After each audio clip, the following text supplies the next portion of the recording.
Hello everyone. Today we're going to start talking about a new concept and that is mutual inductance. So we've already covered inductors and we understand how to write an equation for an inductor that relates the voltage across the inductor to the current that is passing through it. We discussed the physics of the inductors and we mentioned that the conservation of energy in an inductor is done through a magnetic field that is created by the passage of current through the conductor, and the inductor is basically shaped in a way that magnetic field intensifies, and therefore the effect of the normal energy conservation in a magnetic field as a result of passage of current would be intensified and then become something that had to be considered, and therefore we have a component called inductor that has applications. Now we add to that concept by mentioning that magnetic fields they're really hard to confine, right? So in other words, once you pass a current through this winding here, the magnetic fields are going to shape around and they're going to extend all the way to basically infinity. As they go farther and farther, they become weaker, but nevertheless that extends.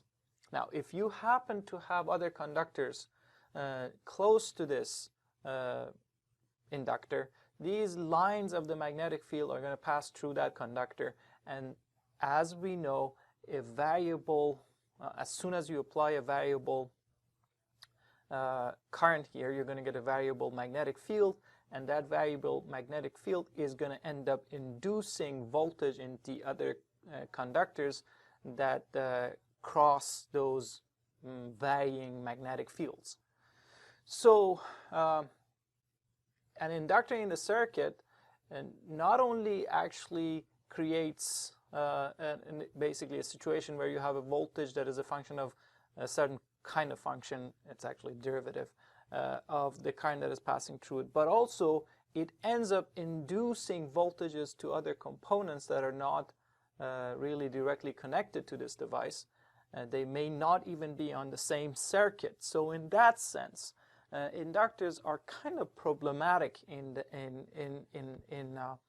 creating that situation where the signal that is supposed to be confined in a circuit actually goes overboard and starts affecting other components and other parts of the circuit. And exactly because of that reason, a lot of times if you don't necessarily need the functionality that inductor provides to you, circuit designers try to avoid inductors in the circuit because basically they introduce noise for the other parts. What signal here is considered noise for the other part of the system, and therefore you don't want that signal to start affecting other parts. Now if you do have a situation where you have to use inductors, and those inductors happen to be either intentionally or unintentionally close to each other, this effect that I just mentioned to you, basically coupling of energy from the inductor to another component that is not really directly connected to this component, that effect intensifies if you have another inductor as opposed to just piece of conductor. Well, this effect, like I said, is going to induce voltage to any conductor, but once you have an inductor that is close to this one, then that effect also is going to intensify, and this might be to an extent that you actually have to consider this effect either to really understand how the circuit functions once you have these, or in some cases you intentionally do something here because you're looking for this effect to take advantage of it. And a good example of where you would take advantage of this effect is if you are trying to basically take this signal and generate another signal somewhere else where there is an isolation, electrical isolation, but these two signals are corresponding to each other. Or there are other cases where you want to take this signal here and maybe amplify the voltage or amplify the current using this, and we're going to talk about that. Those components, those kind of components are called transformers, and that's the topic of discussion after we finish with mutual inductance. And mutual inductance, I think we're going to discuss them for this lecture and the next. Okay, so let's now look at this situation and recall that first of all, to capture this coupling between the two inductors, we're going to call it mutual inductance, and we're going to show it by putting this arrow on top or kind of in between and put an M there. And this M is actually equivalent to the inductance. It has the same unit of Henry, and basically relates these two. It shows how much of a coupling exists between the two. Now, when it comes to writing the equation for these, if this inductor was not there, and there was no coupling between the two, we simply look at this one and say, okay, the equation for an inductor is that the voltage across, which is that voltage minus this voltage, is equal to the inductance multiplied by the derivative of current that is passing through it with respect to time. So it would be V11t minus V12t, which I can generally define it as V1t if you want to. So I can say that's V1t. And that's equal to L1 d, the current that is passing through it, the I1t dt.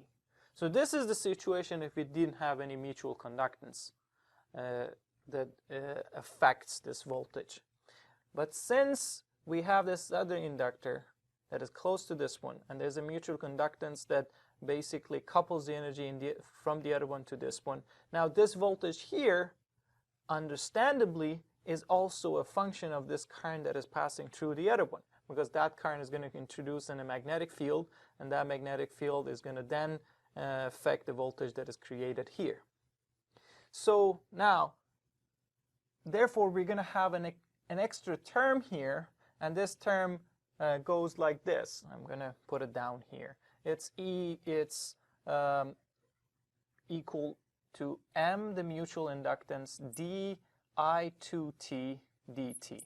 Now, I haven't told you whether or not it's being added to that voltage or subtracted to that voltage. So this is obviously have the unit of voltage, because this is Henry and this is derivative of current with respect to time. The same way that the Henry derivative of current with respect to time here was voltage, that's also a voltage. Now, whether or not this voltage is going to add to that voltage or get subtracted is a function of how these two windings are positioned against each other.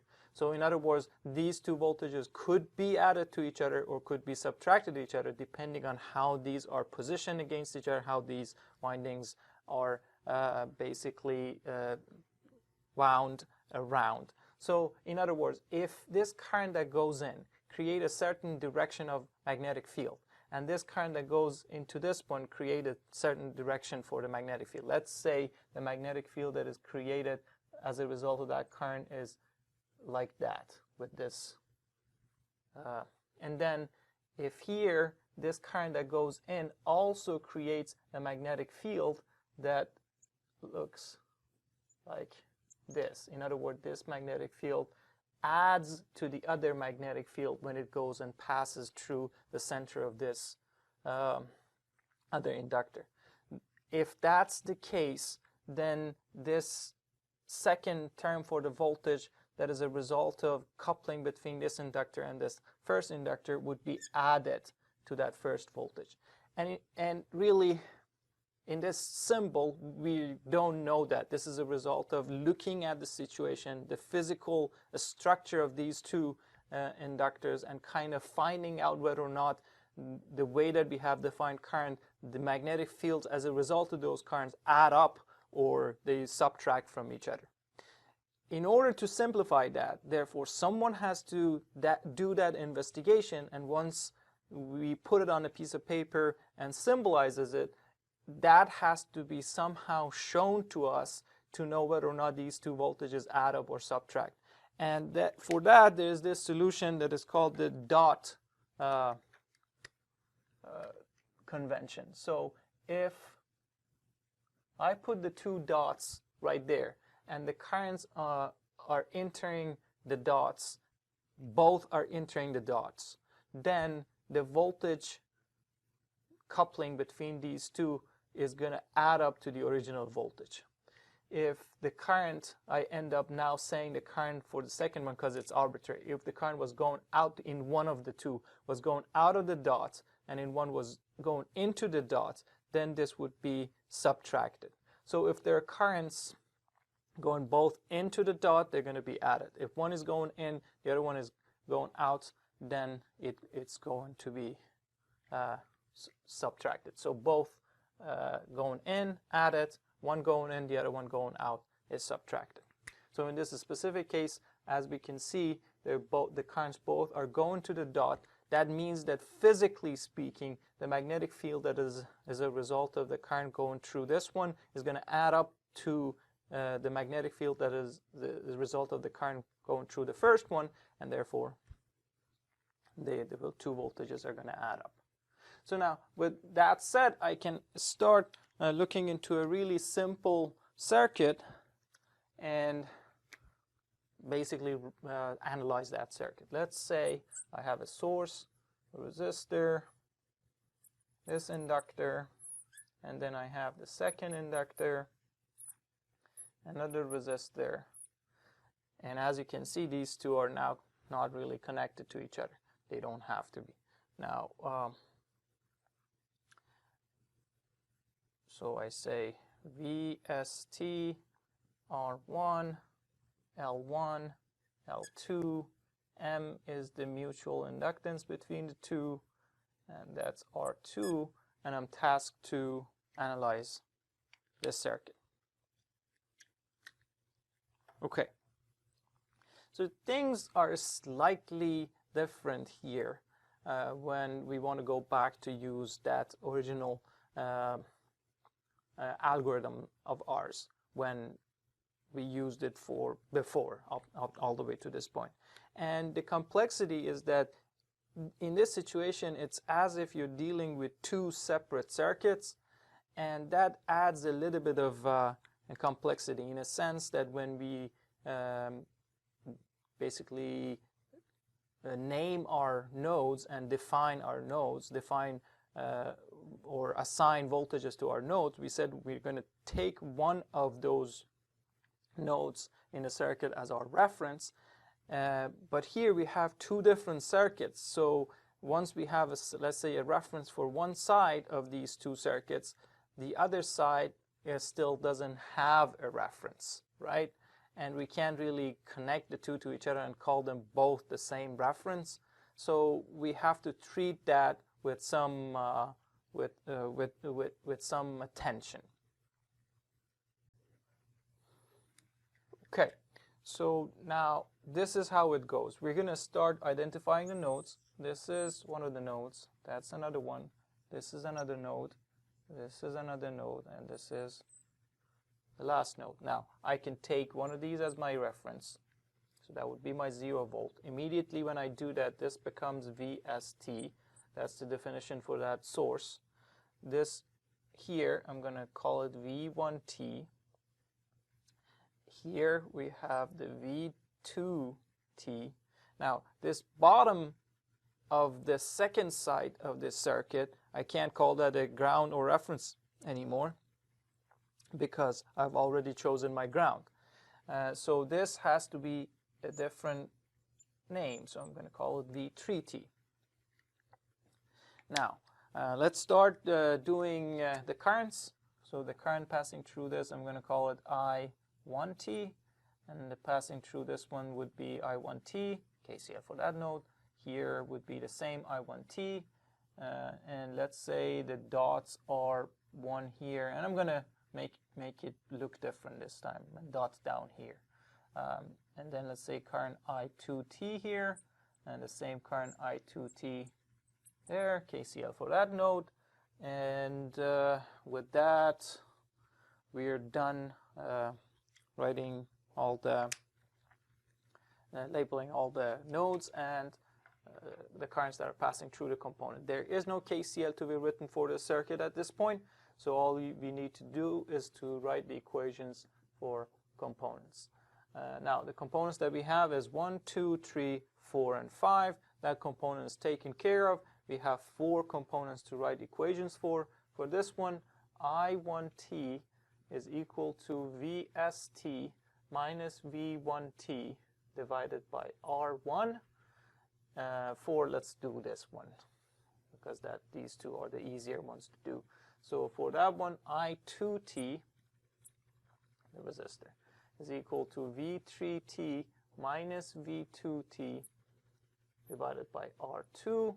Now we get to this inductor and we use this. So we know V1t minus 0 is equal to, now L1 di1t dt is what we used to do. Now we know the deal with the mutual inductance, which means that now the current that is passing through the second one is going to also affect this voltage. Now look at the dots. The current in this one is going in, but the current in the second one is actually going out, so therefore the voltage here would be minus M di2t dt. So the modification as a result of the coupling between the two, or the mutual inductance. And then finally for that component, now notice over there, V2t minus V3t is equal to L2 di2 dt. And again, in this one, the current is going out, but this one current is going in, so it would be minus M di1t dt. And that concludes the equations that we have for these components. Now, let's count the number of unknowns in the circuit. So we have I1t that is unknown, we have V1t that is unknown, and we have V2t that is unknown, 3 unknowns. And then we have V3t that is unknown, and I2t that is unknown. So we have 5 unknowns, whereas we have 4 equations, so that it seems like that we're missing something. What we're missing is the fact that for the second side of this equation, we don't have a reference. So in other words, we can't assign a specific voltage or potential to each one, and instead, because we don't have a reference, instead we can only talk about the voltage differences. In other words, we can calculate V2 minus V3, or V3 minus V2 for that matter, but we can't calculate each one V2 or V3 specifically. Okay, so keep that in mind. So here I can define V2 minus V3 as one unknown and call it whatever that I want to. I can call it V2 for that matter, and then calculate that and put it in this equation. And if I do that, this becomes the new. So this becomes, let's say I call it V prime 2t. So this right there becomes minus V prime 2t, and with that new definition for the unknown, we have now I1t, V1t, I2t, and V prime 2t, 4 unknowns and 4 equations, and that could be calculated. With that, I'm going to conclude this lecture. In the next lecture, we're going to actually analyze a circuit with values and numbers and look at a complete analysis for a circuit that does include mutual inductance, inductors with mutual inductance in between them. Thank you very much, and see you later.